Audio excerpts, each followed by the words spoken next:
2000 సంవత్సరాల క్రిందట యేసుక్రీస్తు శరీరధారిగా ఈ లోకానికి వచ్చారు. ఎక్కడి నుంచి వచ్చారు? పరలోకం నుంచి వచ్చారు. పరలోకంలో ఆత్మరూపిగా ఉన్నారు. చాలామంది అడుగుతుంటారు, మత ఉన్మాదంతో మాట్లాడే వాళ్ళు అడుగుతుంటారు, మీ యేసుప్రభు 2000 సంవత్సరాల కిందటోడే కదా, 2000 సంవత్సరాల కిందటోడే కదా అంటారు. అలాంటి వాళ్ళు చాలామందికి చాలా ఘాటుగా చెప్పాను కొన్ని సందర్భాల్లో. ఘాటుగా వాళ్ళకి చెప్పా, యేసుప్రభు 2000 సంవత్సరాల కిందటి వాడు కాడు. కలిగి ఉన్నది ఏది ఆయన లేకుండా కలగలేదు. 2000 సంవత్సరాల క్రిందట ఆయన ఈ భూలోకానికి వచ్చాడు. నువ్వు ఫ్లైట్ ఎక్కి వెళ్తావు పక్క దేశాలకి, ఆయన ఈ లోకానికి అందరిలాగా తల్లి గర్భం గుండా ఎంటర్ అయ్యాడు.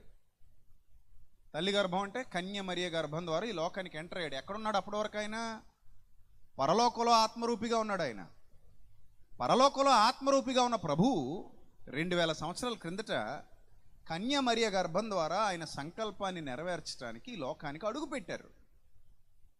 అంతే తప్ప ఆయన 2000 ఏళ్ల కిందటే ఉనికి కలిగిన వాడు కాడు. అంతకు ముందే ఉన్నవాడు. ఆయన అంతకు ముందే ఉన్నవాడు. ఇప్పుడు ఈయన భూమి మీదకి వచ్చినప్పుడు శరీరధారిగా ఈ భూమి మీద కొంతకాలం జీవించి వెళ్ళే మధ్యలో ఒకానొక దినాన రూపాంతర కొండ మీదకి వెళ్ళారు ఆయన. ఆ రూపాంతర కొండ మీద ఆయన ఉన్నప్పుడు శిష్యులు కూడా ఆయనతో ఉన్నారు. శిష్యులు కూడా ఆయనతో ఉన్నప్పుడు ఒక గొప్ప వెలుగు అక్కడ ఉదయించి గొప్ప మహిమాస్వరూపిగా యేసుప్రభు వారు అక్కడ కనబడి ఆయనతో ఆ వెలుగులో మాట్లాడడానికి ఎవరు వచ్చారు తెలుసా? మోషే మరియు ఏలియా అనే ఇద్దరు భక్తులు వచ్చారు. విచిత్రం ఏమిటంటే,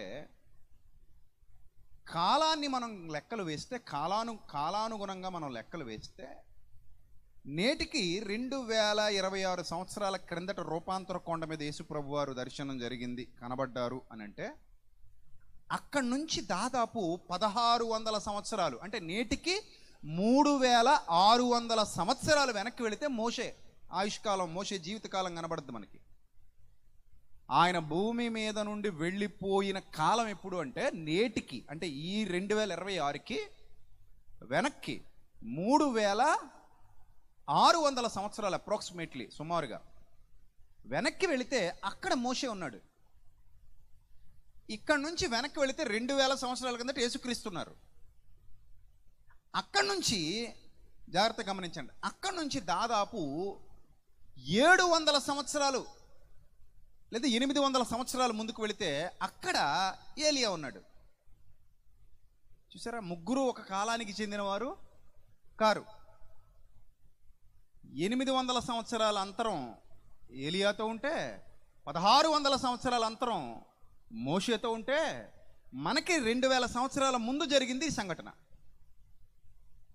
మరి ఇన్ని వందల సంవత్సరాల అంతరం ఉన్నటువంటి ఆ కాలంలో ముగ్గురు వ్యక్తులు, ఈ భూమి మీద నడయాడినటువంటి ముగ్గురు వ్యక్తులు ఒక చోట నిలబడి, ఒక చోట కలిసి మాట్లాడుకుంటున్నారు. There was a meeting. అక్కడ ఒక మీటింగ్ జరుగుతోంది. ముగ్గురు వ్యక్తుల మధ్యలో ఒక మీటింగ్ జరుగుతోంది రూపాంతర కొండ మీద. దేని గురించి జరుగుతోందంటే, లోకాసు వార్తలో చెప్తాడు భక్తుడు, నిర్గమమును గూర్చి మాట్లాడుచుండురి అంటాడు. దేని గురించట? ఆయన నిర్గమము అంటే విడుదల అని అర్థం. అంటే భూమి మీద ఎప్పుడు యేసు ప్రభువు శరీరం నుంచి విడుదల పొంది, నేడు నీవు నాతో కూడా పరదైసులో ఉందువు అని ఎవరితో చెప్పి